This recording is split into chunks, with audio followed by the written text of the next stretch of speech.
Bueno, muy buenas tardes a todos y a todas. Un saludo muy especial para Liz Solari por invitarme hoy a Buenos Aires a compartir con ustedes un poco de la experiencia que hemos tenido en Colombia. Por supuesto, un saludo muy especial para el resto de los compañeros del panel, a los congresistas de Argentina. Por supuesto, muchísimas gracias por recibirnos aquí hoy, a mi amiga la senadora Gladys González, con quien somos fundadores de la OPCC, del Observatorio Parlamentario de América Latina para el Cambio Climático y la Transición Justa, que tiene como secretariado a la CEPAL. Pues para mí es un gusto compartir con ella, además en la COP27, ya llevamos en ese trabajo 3 años y medio, es un gusto tenerte aquí, Gladys. Muy rápidamente, en el año de 2015 nosotros en Colombia logramos lo que se denominó la Ley de Maltrato Animal, que tenía básicamente 3 medidas centrales. La primera de ellas era reformar el Código Civil y reconocer al interior del artículo 339 de nuestro código a los animales como seres sintientes. Lo decía Philippe, todos los códigos civiles de América Latina provienen del Código Napoleónico de 1804, donde los animales no eran otra cosa que semovientes, bienes muebles, cosas que se mueven. Pero es evidente que esto no es así. El reconocimiento de la sintiencia de los animales es una evidencia que ni siquiera necesitaríamos la declaratoria de Cambridge de Philippe. Eso, por supuesto, que bendecidos tener hoy este documento que científicamente, para quienes todavía por la praxis no son capaces de darse cuenta que los animales no son cosas, pues que se lo podamos probar científicamente. Yo creo que eso es una evidencia tan abrumadora. Solamente cualquier relación que tengamos con un animal nos demuestra abrumadoramente que no son cosas. Y entonces nos correspondía reformar esa larga tradición de que los animales eran cosas. Y lo logramos. Pusimos en ese artículo: los animales, en cuanto seres sintientes, serán sujetos de especial protección por parte del Estado y de las autoridades, porque su sola condición de sintiencia tiene que tener unas consecuencias jurídicas. La primera de ellas es que sean sujetos de especial protección por parte del Estado y de las autoridades. Nos queda a nosotros todavía dar el paso de dejar de utilizar la palabra sujetos de especial protección a sujetos de derechos. Yo presenté este proyecto, está en discusión, es una reforma constitucional en nuestro país, como lo han hecho Alemania, la República Checa, Suiza, incluir ese reconocimiento de los animales como seres sintientes en rango constitucional. Ese será el próximo paso de Colombia. Pero la segunda medida en favor de los animales que hacía esta ley es que la consecuencia natural de que los animales no sean cosas sino seres sintientes tenía que reformar, si se quiere, otra parte del Código Civil, y es que cuando se cometiera un acto de maltrato en su contra, pues esto no fuera por la vía del daño en bien ajeno, sino que tenía que tener una consecuencia mayor. ¿Cuál es esa? La penalización del maltrato animal. Nosotros somos uno de los primeros países de América Latina en haber creado un nuevo, si se quiere, un nuevo tipo penal, el de maltrato animal, en el cual además el bien a proteger no está relacionado con el ser humano, porque siempre que protegemos un bien en el Código Penal está relacionado con un ser humano. No, aquí el bien jurídico a proteger es el animal en sí mismo, en cuanto es un ser sintiente. Por lo tanto, de manera tácita, le estamos ya dando el reconocimiento de algún derecho, como mínimo el derecho a la vida, cuando su muerte no sea justificable, y de esa manera dejamos abierto la posibilidad de que mientras nuestra cultura siga siendo una cultura que se alimenta, si se quiere, de animales, entonces allá haya una justificación para el sacrificio de los animales y no parar todos los frigoríficos de la Argentina el día de mañana. Por supuesto que de eso no se trata. No se trata. Yo soy el primer congresista vegano posiblemente de América Latina y no he pretendido imponerle esta forma de pensar o de alimentarme al resto del mundo, no. Pero eso tampoco quiere decir, aquí hay que dejar un poco los radicalismos. Entonces Si declaráramos a los animales seres sintientes, entonces estamos promoviendo el veganismo. No, eso no es cierto. Pero tampoco es cierto que declarándolos seres sintientes no podamos, entonces, digamos que por no promover el veganismo, entonces no podamos declarar a los animales seres sintientes. Esas dos cosas no son excluyentes y ojalá los congresistas de Argentina lo entiendan plenamente. Esta lucha por los derechos de los animales nos va a tomar décadas porque son miles de años de antropocentrismo, como lo decían acá, y los tenemos que ir derrumbando de a poco. No todo lo vamos a ganar de una sola mano. Declarar a los animales seres sintientes es apenas un pequeño paso que abre puertas hacia otro tipo de luchas y de reglamentaciones.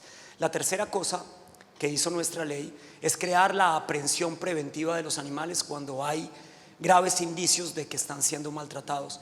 Nosotros, sin mediar una orden judicial, la policía de Colombia tiene el derecho a entrar a una residencia y rescatar a un animal. ¿Por qué? Porque es un ser sintiente al que alguien está agrediendo. Entonces esas tres cosas, declarar a los animales seres sintientes, la consecuencia jurídica lógica que es la penalización del maltrato animal y por supuesto las medidas o las herramientas efectivas para las autoridades para lograr esa protección. Pero al año siguiente de esa declaratoria logramos incluir a los animales dentro de la política pública del gobierno de Iván Duque. Es la primera vez que en Colombia un Plan Nacional de Desarrollo obligó al Ministerio de Medio Ambiente a crear una política nacional de bienestar y protección animal que fue estrenada hace apenas 6 meses, que por supuesto será objeto de múltiples discusiones, pero tenemos una política pública en favor de los animales a cargo de un ministerio.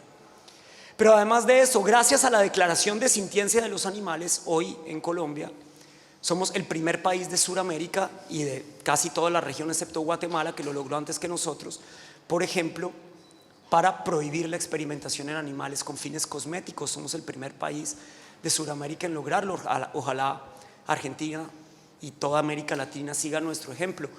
A los pocos días de eso, China decidió levantar la obligatoriedad de la experimentación en animales con fines cosméticos, porque saben que esta es una medida que los va a afectar económicamente, porque mientras los países prohíban la experimentación en animales con fines cosméticos para su producto nacional, pero también para la importación de esos productos, pues China va a tener que dejar de ser el principal maltratador de animales del mundo, básicamente.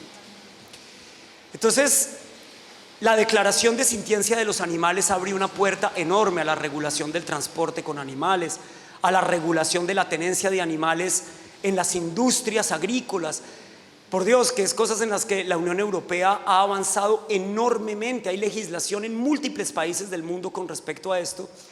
Y la Organización Mundial de Animales de Producción, ahora se me olvida su denominación, creo que es la OIE o algo así, ha mostrado cómo si lo que va a preocupar a los legisladores de este país y de otros es que esto va a poner en riesgo la productividad, no hay nada que sea más productivo que, en definitiva, el bienestar y la protección de los animales, en las cadenas productivas de animales. Por supuesto, yo hago parte de la filosofía de la liberación animal, entonces a mí me queda mal esgrimir, si se quiere, ese argumento, pero es un argumento que va a salir en el debate y que hay que saber mostrarle a aquellos que no piensan como nosotros, en definitiva. Yo quiero cerrar esta intervención no citando a Mahatma Gandhi, que lo he citado como 200.000 veces, sino a un filósofo italiano, se llama Giorgio Agamben. Giorgio Agamben escribió un libro que se llama La Apertura. Dice Giorgio Agamben en ese libro que si hay un tema central en la política de nuestros tiempos, en la política real, la política que se hace en este Congreso, es nuestra definición de la animalidad del humano. Porque ahí es donde está, en definitiva, el máximo juego político de hoy. Nuestras sociedades, nuestras culturas del pasado han definido el rol del humano indeflectiblemente por comparación a la animalidad. Por eso Aristóteles decía que nosotros somos un animal político. Por eso Freud decía que éramos un animal con inconsciente o subconsciente. Hay múltiples definiciones de la humanidad, pero todas ellas tienen que estar en contraposición con ese que nosotros torpemente hemos declarado el enteramente otro, el animal. Y entonces poder fijar una posición política sobre la animalidad del humano es esencial, porque sobre ella se construyen todas las instituciones de nuestro mundo. Por eso toda nuestra institucionalidad es antropocentrista. Y si somos capaces de cuestionar, de problematizar esta definición del humano como aquel que es enteramente otro de la animalidad, y podemos asumir que somos animales también, y que por lo tanto ese círculo de pertenencia moral al que se refería Philip tiene que seguir agrandándose e incluir a los demás animales de esta creación al interior de ese círculo de pertenencia moral, entonces estaremos construyendo una sociedad verdaderamente libre de violencia. A eso era lo que se refería Mahatma Gandhi con decir que uno puede medir la evolución moral de un pueblo por cómo trata a los animales. ¿Qué se necesita? La voluntad política, nada más. Philip tiene razón que es incuestionable que los animales son seres sintientes, pero la gente le tiene miedo a las repercusiones político-económicas de esa declaratoria. En Colombia no ha pasado absolutamente nada. Hoy exportamos más ganado en pie que hace 8 años cuando logramos la declaración de los animales como seres sintientes. En Colombia hoy sacrificamos 28 millones de vacas, creo que en Argentina son 58 o algo por ahí, cercano a los 60 millones de vacas al año. Y yo les aseguro que no van a dejar de matar una vaca porque ustedes la estén declarando seres sintientes. Para eso se van a necesitar otro tipo de revoluciones sociales y culturales. Pero si ustedes son capaces de hacer esta pequeña revolución al interior de la legislación argentina, estarán dando el primer paso de fundar una sociedad nueva que sea capaz de dejar atrás la violencia especista contra las demás especies que cohabitan con nosotros en el planeta. Y como decía Liz, si no somos capaces de hacer esto ya, nos está esperando la hecatombe climática al otro lado de la esquina, porque las economías animales representan hoy un 35% de la emisión de gases de efecto invernadero en el planeta. 18.5% viene directamente ligada a la industria de la vaca. Prácticamente la industria animal emite el mismo número de gases de efecto invernadero que toda la industria de transporte basada en energías fósiles, pero pareciera que nadie quiere hablar de este tema. En nuestro país se han atacado a la industria mineroenergética sin decir una sola palabra sobre las industrias animales, y yo creo que ese es un enorme error político. Por eso, cuando uno se dedica a la lucha contra el antropocentrismo, esto tiene que tener dos consecuencias: parar cuanto antes la destrucción de nuestro planeta, pero también parar la barbarie y la crueldad a la que esta especie de animales que somos nosotros hemos sometido a los demás. Yo por eso celebro que ustedes estén dando este paso en el Congreso de Argentina. Cuenten con todo el apoyo que nosotros les podamos prestar, porque tenemos la experiencia de haber pasado 4 debates de esta ley y por supuesto de haber tenido que tener una amplia conversación con todos los sectores productivos y por supuesto también con los sectores de los abogados más conservadores, si se quiere, porque ellos creen que los animales no pueden tener el estatus de personas, como dice el proyecto aquí, porque las personas tienen que tener deberes y obligaciones. Imagínese usted. En Colombia nosotros ya tenemos varios ríos de nuestro país declarados sujetos de derechos. ¿Cuáles serán las obligaciones del río? ¿Quién le va a ir a exigir al río su obligación? Por eso lo felicito, maestro, porque yo también presenté un proyecto de reconocimiento de la naturaleza como sujeto de derechos en nuestro país. Así que conmigo cuenten plenamente para todo lo que nosotros podamos aportar, todo lo que los podamos aconsejar, todo lo que los podamos acompañar. Este es un camino tortuoso, no hay ninguna duda, pero no hay ninguna verdadera revolución que no lo sea. Así que muchísimas gracias Liz, a ti y a todos ustedes.